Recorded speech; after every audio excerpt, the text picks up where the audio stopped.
Kamu terlalu mengandalkan seksualitas kamu. Ketika pria mulai menjauh atau ada masalah dalam hubungan, insting pertama kamu seharusnya bukan menggunakan seksualitas buat menggoda dia biar balik lagi.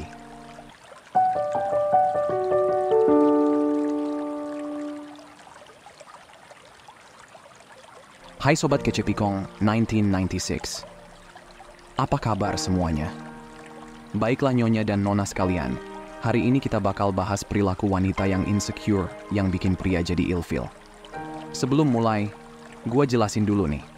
Soal ketertarikan itu 99% pria awalnya fokus ke penampilan fisik. Jadi mereka lebih lihat apa yang mereka lihat duluan dan gak terlalu peduli sama perilaku insecure kamu. Tapi seiring waktu, dia bakal perlahan-lahan nyadar dan mulai ngejauh, bersikap dingin, dan akhirnya meninggalkan hubungan. Kalau kalian mau membangun hubungan yang langgeng dengan pria dewasa, perhatiin deh perilaku-perilaku ini. Dengan belajar menghindarinya, kalian bisa jadi diri kalian yang paling percaya diri dan menarik cinta, bukan ngejar-ngejar cinta. Oke, kita mulai ya. Perilaku pertama yang harus dihindari pertama adalah kebutuhan buat selalu diyakinkan. Bayangin kamu lagi jalan sama pria, dan kamu terus-terusan nanya, apakah dia suka sama kamu? Apakah penampilan kamu oke? Atau apakah kamu bilang sesuatu yang salah? Memang sih, rasanya enak dapat diyakinkan dari orang yang kamu suka. Tapi kalau kamu nanya terus-terusan, pria bisa ngerasa kayak jalan di atas kulit telur. Dia mulai mikir jangan sampai ngomong yang salah, jangan sampai bikin perasaan kamu terluka. Jadi lama-lama, frustrasi mulai muncul dalam dirinya. Setiap interaksi jadi kaku dan gak nyaman. Dan sebelum kamu sadari, dia udah gak nemu kebahagiaan lagi pas bareng kamu. Orang yang terus-terusan butuh diyakinkan bisa bikin stres dalam hubungan karena mereka jadi terobsesi sama validasi eksternal. Maksudnya, kalau kamu terus-terusan nyari pasangan buat bikin kamu ngerasa lebih baik, dia bakal ngerasa tertekan dan kewalahan sama tanggung jawab ngatur emosi kamu. Oke? Jelas kan? Gua harap kalian ngerti. Sekarang kita pindah nomor 2. Nomor 2, terlalu menganalisis setiap interaksi. Siapa nih yang modelannya kayak gini? Udah kayak dosen pembimbing skripsi aja. Jadi apakah kamu tipe wanita yang terus-menerus baca ulang pesan teks? Selalu mencoba mencari arti di balik setiap kata. Misalnya gini.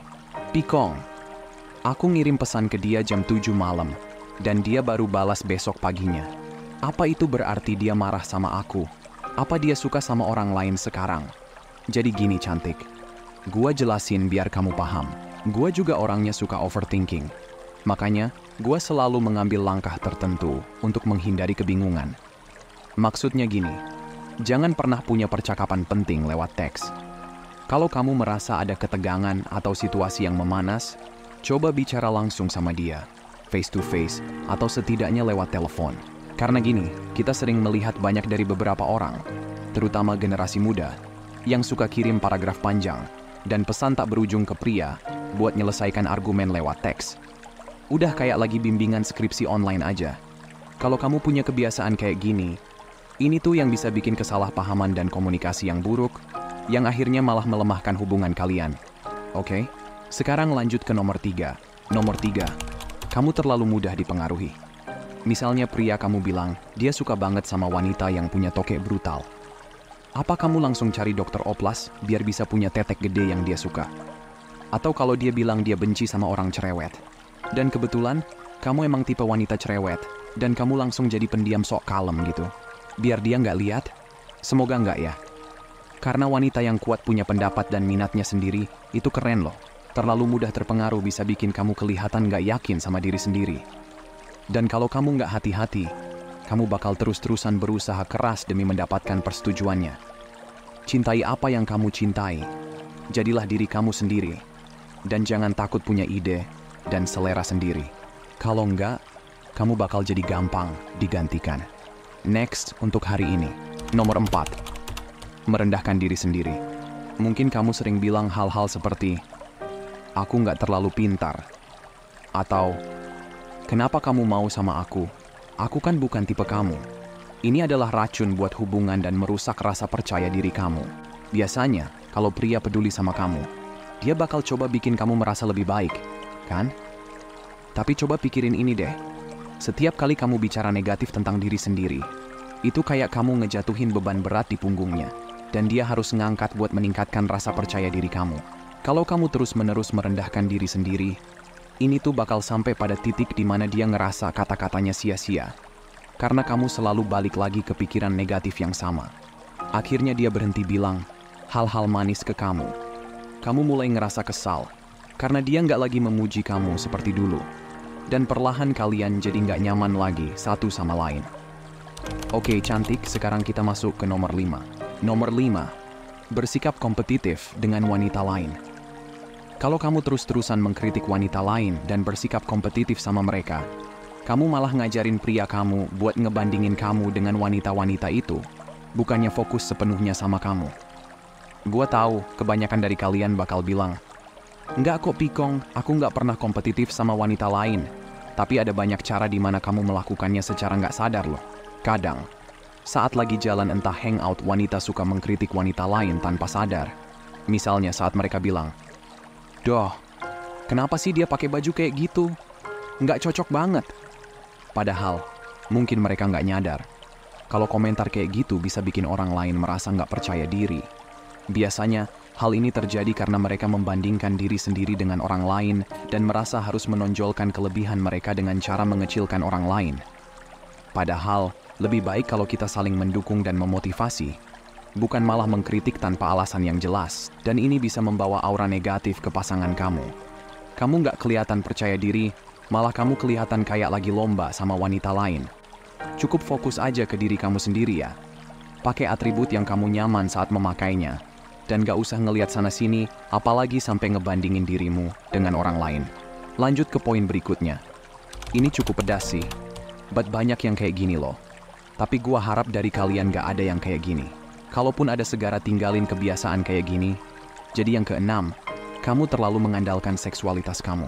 Ketika pria mulai menjauh, atau ada masalah dalam hubungan, insting pertama kamu seharusnya bukan menggunakan seksualitas buat menggoda dia biar balik lagi. Gua sering lihat wanita-wanita yang begitu takut kehilangan pria, sampai mereka mulai kirim selfie telanjang, pap tete, pap memek, atau bahkan langsung ke tempat pria itu buat tidur bareng. Perilaku ini bikin kamu jadi kurang dihargai di mata dia. Misal gini, kamu berusaha balikan sama mantan, berpose menggoda di tempat tidur, atau di toilet. Ini nunjukin kalau kamu percaya bahwa nilai diri kamu sebagai wanita cuma berdasarkan penampilan. Dan itu bisa jadi sangat nggak menarik buat pria yang mencari hubungan jangka panjang yang berarti dan serius. Oke? Paham kan? Next poin berikutnya, kamu benci spontanitas. Banyak dari kalian yang jadi cemas kalau rencana berubah. Kalian sampai atau harus habiskan berjam-jam, atau bahkan berhari-hari buat merencanakan setiap detail dari kencan atau acara, nggak mau biarin apapun terjadi secara kebetulan. Ini nunjukin ketidakamanan dan ketakutan buat tampil jadi diri sendiri. Wanita yang jatuh ke perangkap ini takut banget kehilangan kontrol. Kalian mesti pahami, pria yang dewasa hidupnya terstruktur.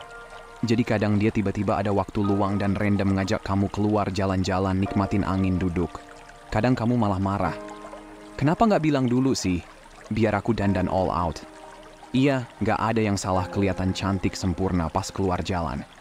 Tapi kalau pria tiba-tiba ngajak keluar mau kamu pakai atribut apapun, nggak masalah bagi dia. Yang dia mau hanya mau ditemanin jalan keluar berdua sama kalian dan habisin waktu bareng. Ini bisa bantu memperkuat hubungan kalian dan ciptain kenangan yang tahan lama bersama. Dan yang terakhir, cantik.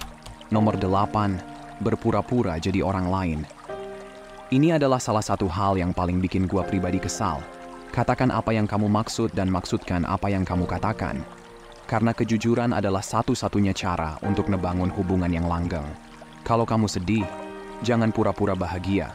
Kalau kamu nggak suka sama lelucon, jangan tertawa. Bahkan kalau pria kamu yang ngelawak, jangan pernah berpura-pura tertarik pada topik atau aktivitas hanya untuk menyenangkan dia. Gue inget saat aku pergi kencan dengan seorang wanita, kesan pertamaku adalah dia cukup materialistis dan hanya peduli pada hal-hal yang dangkal seperti uang dan status atau burung gua. Dan jangan heran loh ada kok wanita hanya peduli sama burung pria. Oke, lanjut. Saat gue terus ngobrol sama dia, gue sadar dia sangat jujur tentang itu. Dia nggak menyembunyikan niatnya. Dia bilang secara eksplisit, "Hey, ini hal-hal yang aku suka dan ini yang aku cari dari seorang pria." Meski kami nggak cocok dalam banyak hal, aku sangat mengagumi caranya membawa diri. Karena, jujur aja, di masa lalu kalian pasti pernah ketemu seseorang yang pura-pura jadi orang entah taat agama, penuh kesederhanaan dan minimalis. Tapi kemudian hari kalian tahu dia adalah kebalikan dari itu. Akibatnya, kalian berdua jadi sangat tidak bahagia karena dia berpura-pura jadi seseorang yang bukan dirinya, bukannya merangkul warna aslinya. Oke cantik, sekarang kalian sudah paham dan tahu kan 8 perilaku insecure pada wanita yang bikin pria jadi ilfil. Sekarang, kalian bisa mulai pelan-pelan mengubah kebiasaan buruk ini dan membangun kebiasaan yang lebih baik. Kalau ada yang masih bingung atau nggak jelas tentang apa yang gue sebutkan, tinggal tulis di kolom komentar, dan gue akan coba jawab sebanyak mungkin. Selalu ingat, agar bisa ngerubah hubungan kamu jauh lebih baik, kalian harus berubah pada diri kalian sendiri terlebih dahulu. Semoga harimu menyenangkan. Ya udah teman-teman, itu aja nih yang bisa kita bagiin buat video kali ini. Kalau kalian suka atau ngerasa bermanfaat, jangan lupa kasih jempol ke atas dan subscribe, drop pendapat kalian di komentar. Makasih udah nonton ya, dan sampai jumpa di video berikutnya teman-teman.